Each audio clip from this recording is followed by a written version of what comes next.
සුබ දවසක් කියලා යාළුවනේ මම අද ඔයාලට මේ වීඩියෝ එක ගෙනාවේ මැනික් වල සාමාන්‍යයෙන් කලර්ස් එහෙම තියෙනවා. ඒ කලර්ස් සමහරක් වෙලාවට අපිට හරියටම නිවැරදිව අඳුර ගන්න ඕනේ.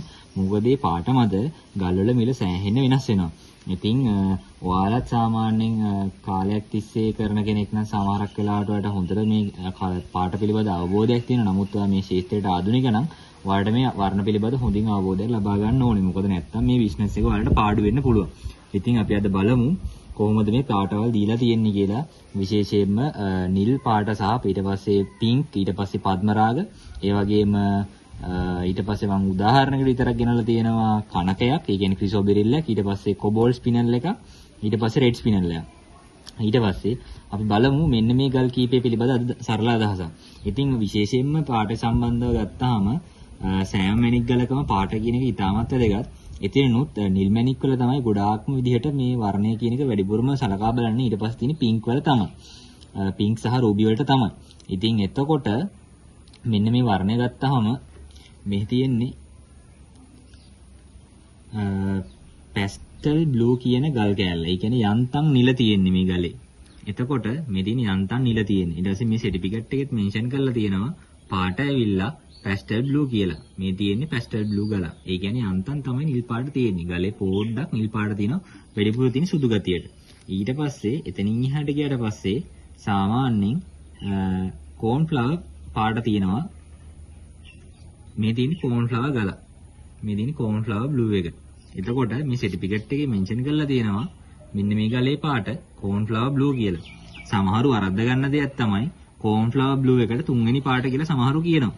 නමුත් තුන්වෙනි පාට නෙමෙයි කෝන් ෆ්ලවර් බ්ලූ කියන්නේ ගලේ පළවෙනි පාට වලින් එකක්. සාමාන්‍යයෙන් ගලක් ගත්තාම නිල් පාට මැණික් ගත් ප්‍රධාන වශයෙන් ගත්තාම කෝන් ෆ්ලවර් බ්ලූ, ඊට පස්සේ විවිඩ් බ්ලූ, නැත්නම් පීකොක් බ්ලූ, ඊට පස්සේ ආයෙ තියෙනවා රොයල් බ්ලූ. හරියට බැලුවොත් පාට හතරක් තියෙනවා. පීකොක් බ්ලූ එකයි, විවිඩ් බ්ලූ එකයි, රොයල් බ්ලූ එකයි, කෝන් ෆ්ලවර් බ්ලූ එකයි. ඔන්න ඔය පාට හතරම පළවෙනි පාටවල වලට අපිට ගන්න පුළුවන්. ඉතින් ඊට පස්සේ අපි යමු රොයල් බ්ලූ කියන ගලකට. මේ තියෙන්නේ රොයල් බ්ලූ කියන පාට. මෙන්න මේ ආකාරයට මේ සර්ටිෆිකේට් එකේ මෙන්ෂන් කරලා තියෙනවා මේ තියෙන්නේ මේ ගලේ පාට රොයල් බ්ලූ කියලා දාලා. ඉතින් මෙන්න මේ විදිහට ලැබ් එකකින් සාතික කරගත්තට පස්සේ තමයි අපිට ගලකට රොයල් බ්ලූ පාට තියෙනවම කියලා 100%ක් සඳහනක් අපිට කරගන්න පුළුවන් වෙන්නේ. එතකොට අපි ඊට පස්සේ බලමු මෙතන තියෙන අනික් ගල් මොනවද කියලා. මම ඊළඟට පෙන්වන්න යන්නේ පද්මරාගය. මේ තියෙන්නේ පද්මරාගය. හොඳට බලන්න පාට. සාමාන්‍යයෙන් රෝස සහ තැඹිලි වර්ණයේ එකිනෙකට මිශ්‍ර වෙච්ච ගල් කෑල්ල. මේ ගලෙත් පාට දාලා තියෙනවා ඔරෙන්ජිෂ් පින්ක් කියලා. මේ තියෙන්නේ ඔරෙන්ජිෂ් පින්ක්. එතකොට මේ ගලේ තැඹිලි සහ රෝස වර්ණ එකිනෙකට මිශ්‍ර වුණාට පස්සේ තමයි මේ පින්කිෂ් ඔරෙන්ජ් කියන කලර් එක ඇවිල්ලා පද්මරාග කියන එක එන්නේ. එතකොට පද්මරාග වල තව පාටක් තියෙනවා සන්සෙට් කලර් කියලා. ඒ කියන්නේ ඒකේ වැඩිපුර තියෙන්නේ ඔරෙන්ජ් ගතිය. රෝස ගතිය ඊටාම ටිකක් අඩුයි. ඉතින් මේ වෙලාවේ නම් මම ළඟ මේ සන්සෙට් රේන්ජ් එකේ යන ගල් කෑල්ලක් නැහැ. අපි බලමු ඊට පස්සේ මේ රෝස, ඒ කියන්නේ පින්ක් කියන ගල කොහොමද එන්නේ කියලා. මේ තියෙන්නේ මේ ගලේ පාට දෙල් තියෙනවා පින්ක් කියලා. මේ තියෙන්නේ මේ ගලේ පාට. මේ තියෙන්නේ පින්ක් කියලා මෙන්ෂන් කරලා තියෙනවා. එතකොට අපි බලමු පින්ක් එකෙත් තව තියෙනවා විවිධ වර්ග. සමහරක් වෙලාවට මේ ගත්තාම මෙන්න මේ ගලේ තියෙනවා වයලට් එක පොඩ්ඩක් මිශ්‍ර වෙලා. ඒ කියන්නේ ගල පොඩ්ඩක් දම්පාහේ පැත්තට පොඩ්ඩක් බරයි. දැන් නැත්තම් වයලට් කලර් එකට පොඩ්ඩක් බරයි. නමුත් පින්ක් ගතිය තමයි වැඩිපුර තියෙන්නේ. එතකොට මේක දීලා තියෙනවා වයලටිෂ් පින්ක් කියලා. එතකොට ඊට පස්සේ අපි බලමු ක්‍රිසෝබෙරිල්. ක්‍රිසෝබෙරිල් ගත්තාම විවිධ පාට එනවා. සාමාන්‍යයෙන් yellow, ඊට පස්සේ yellowish green, ඊට පස්සේ green, ඊට පස්සේ ওই විදිහට විවිධ වර්ගයේ කොළ පාට වැඩිපුරම තියෙන කොළ පාට ඒත් සමගම කහ පාට මිශ්‍ර වෙලා තියෙනවා. ඉතින් මේ තියෙන්නේ සාමාන්‍ය හොඳ කොළ ගතියක් තියෙන ක්‍රිසෝබෙරිල් එකක්. මේ තියෙන්නේ පාට green, තනි පාටම තියෙනවා. ගොඩක් වෙලාවට මේකේ මතයක් තියෙනවා සාමාන්‍යයෙන් ගලක තනි පාට තිබ්බහම තමයි ගල්වල මිල සාමාන්‍යයෙන් වැඩි වෙලා තියෙන්නේ කියලා. ඉතින් මේ ගලේ තියෙන්නේ කෙහෙල් දැල්ලේ පාට කියන එක තමයි මේ ගලේ හොඳට පේන්න තියෙන්නේ. හොඳ දස්සන දිලිසෙන කොළ වර්ණයක් තමයි මේ ක්‍රිසෝබෙරිල් එක තුළ තියෙන්නේ. ඉතින් අපි ඊට පස්සේ බලමු. ඊට පස්සේ මේ වෙළඳ පොලේ ටිකක් මාකට් වෙච්ච ගලක් තමයි මේ දවස්වල කොබෝල් ෆිනල් කියන එක.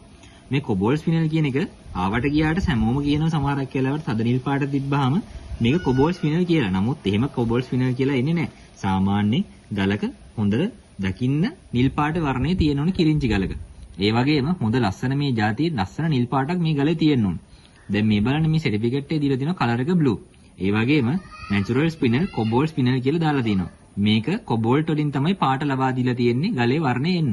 ඒ කියන්නේ මේ ගල ගොඩක් අඳුරුනොත් එහෙම කොබෝල්ට් කියන මූලද්‍රව්‍යයට වඩා අයන් කන්ටෙන්ට් එක වැඩි වෙලා ලංකාවේ බහුතරයක් ගල වල එන්නේ ඒක තමයි ගලේ කළු පාට තමයි වැඩිපුර පේන්නේ. එතකොට ඒක කොබෝල්ට් ස්පිනල් එකක් බවට පත් වෙන්නේ නැහැ කොබෝල්ට් තිබ්බත්. නමුත් ඒකේ වැඩිපුර පෙන්වන්නේ කළු ගතිය නිසා. ඒ කළු ගතිය ලබා දෙන්නේ මේ අයන් කන්ටෙන්ට් එක නිසා. මොකද ඒ ගලේ වැඩිපුර වර්ණයට උදව් වෙලා තියෙන්නේ අයන් කන්ටෙන්ට් එක නිසා. අපි ඊට පස්සේ බලමු වෙළඳ පොලේ තියෙන රෙඩ් ස්පිනල් පාට. සාමාන්‍යයෙන් මේ තියෙන හොඳ රතු කිරින්චිය. මේ ගලේ පාට දීලා තියෙනවා රෙඩිෂ් පර්පල් කියලා. සාමාන්‍යයෙන් මේ රෙඩිෂ් පර්පල් කියන එකටත් වඩා මේ කලේ රෙඩ් කියලා විතරක් ආවනම් මේ ගල ඉතාමත් මිල අධික ප්‍රමාණයකට විකිනෙන්න පුළුවන්. දැන් මේ ගලේ නම් මේකේ පොඩි පර්පල් ගතියක් මිශ්‍ර වෙලා තියෙන නිසා ඒ තිබ්බ උපරිමගයට නම් අපිට මේක විකුණ ගන්න අමාරුයි. ඉතින් සමහර අය මේවල පර්පල් ගලුත් සමහරක් වෙලාවට මේ රෙඩ් ස්පිනල් කියලා දීලා තියෙනවා. නමුත් ඒ පර්පල් ගතිය වැඩි වෙන්න ගලේ මිල අඩු වෙන එක විතරයි වෙන්නේ.